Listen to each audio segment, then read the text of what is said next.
Hey there, future captains of industry. Have you ever wondered how that delicious coffee from Colombia ends up on your supermarket shelf? Or how about those stylish Italian shoes you've been eyeing? Well, my friend, it's all thanks to the magic of importing. Importing goods is like being the conductor of a global orchestra. It involves coordinating a complex symphony of suppliers, shippers, customs officials, and more. But don't worry, it's not as daunting as it sounds. In this here guide, we're going to break down the ins and outs of importing, giving you the knowledge you need to navigate the high seas of international trade. We'll cover everything from containerization to customs clearance. And by the time we're done, you'll be a lean, mean importing machine. So buckle up, because we're about to embark on a wild ride through the world of importing. All right, let's get down to brass tacks. What exactly importing? In the simplest terms, importing means bringing goods or services from one country, let's call it party land, into another country, let's call it your crib, for sale or use. Think of it like ordering takeout, but on a global scale. You're basically saying, hey party land, your stuff is the bomb. We want some of that action over here in your crib. Importing is the backbone of global trade. It allows countries to specialize in what they do best and trade with each other for everything else. This leads to lower prices, more choices for consumers, that's you, and a more interconnected world. So, the next time you're enjoying a juicy mango from the tropics or rocking a pair of Japanese headphones, remember that importing made it all possible. Now let's talk about how all this stuff actually gets from party land to your crib. Enter the unsung hero of international trade, the shipping container. Before containers came along in the 1950s, shipping goods was a chaotic and expensive mess. Imagine trying to load a bunch of different sized boxes onto a ship. It was like playing Tetris on a massive, wobbly scale. But then someone had a bright idea. Why not put all the goods in standardized, stackable boxes? And boom! Containerization was born. These metal boxes come in various sizes, the most common being 20 feet and 40 feet long. They're like giant Lego blocks that can be easily loaded, unloaded, and transported by trucks, trains, and ships. This revolutionized global trade, making it cheaper, faster, and more efficient. Think of it like this. Containerization is the difference between hand-delivering a pizza on a skateboard and using a fleet of delivery trucks. Now that we've got our goods packed up in those handy-dandy containers, we need someone to ship them across the ocean. That's where steamship lines come in. These companies are like the Uber of the sea, transporting your precious cargo across international waters. But choosing the right steamship line is crucial. You don't want your shipment ending up in Timbuktu when it's supposed to be in Toledo. Routes.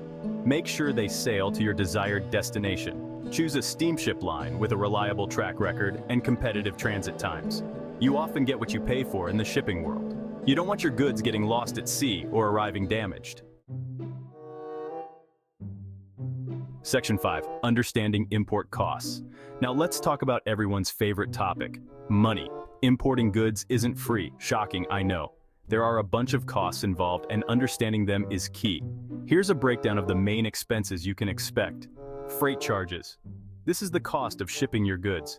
It varies depending on distance, fuel prices, and type of goods. Insurance protects you against loss or damage during transit. Customs duties, taxes imposed on imported goods by the government.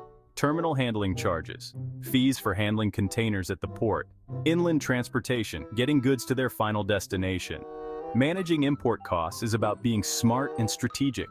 Negotiate with suppliers and shop around for the best rates. Section 6. Step-by-step import process.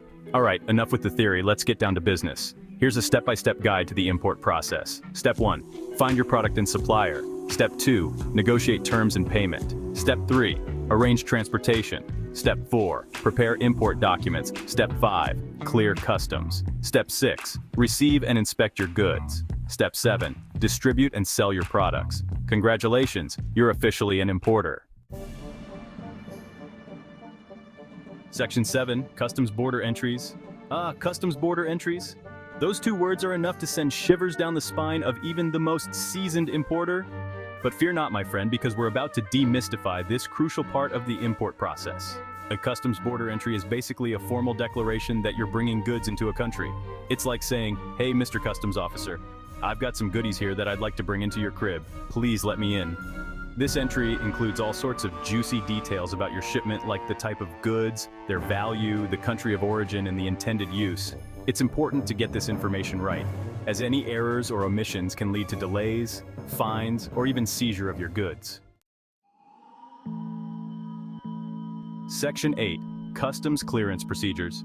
Customs officials review your shipment documentation, assess duties and taxes, and determine if your goods can enter the country. Think of it like airport security, but for your cargo. They might X-ray your containers, inspect your goods, or ask questions about your shipment. Ensure all your import documents are complete and accurate. Classify goods correctly under the Harmonized System, HS, code. Comply with all applicable import regulations. Be prepared to avoid delays and ensure smooth clearance. Section 9. Best practices for successful importing. Importing goods can be a wild ride, but by following these best practices, you can increase your chances of success. Do your research. Knowledge is power, my friend. Before you import anything, research the market, the competition, and the import regulations of your target country. Build strong relationships. The import-export world is all about relationships.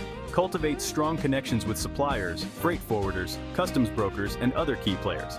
Stay organized. Keep track of all your documents, deadlines, and communications. A little organization goes a long way in the world of importing. Be patient. Things don't always go according to plan in the import business. Be prepared for delays, setbacks, and the occasional curveball. Stay informed. Import regulations are constantly changing. Stay up to date on the latest rules and requirements to avoid any surprises. The world of importing is constantly evolving. New regulations are introduced, trade agreements are signed, and global events can disrupt supply chains. To stay ahead of the game, it's crucial to stay informed about the latest industry news, trends, and regulatory changes. Here are a few ways to stay in the loop. Subscribe to industry publications. There are numerous trade publications, websites, and newsletters that provide valuable insights into the world of importing. Attend trade shows and conferences. These events are a great way to network with other industry professionals, learn about new products and services, and stay abreast of the latest trends. Consult with experts. Don't be afraid to seek advice from experienced importers, customs brokers, freight forwarders, and other experts in the field. Remember, the only constant in importing is change.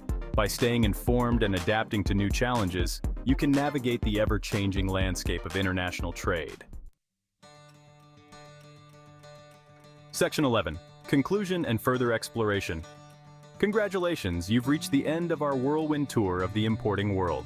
You now have a solid foundation of knowledge to start importing goods like a pro. Remember, importing is a journey, not a destination. There's always more to learn, new challenges to overcome, and exciting opportunities to explore. So go forth, intrepid importer, and conquer the world of international trade.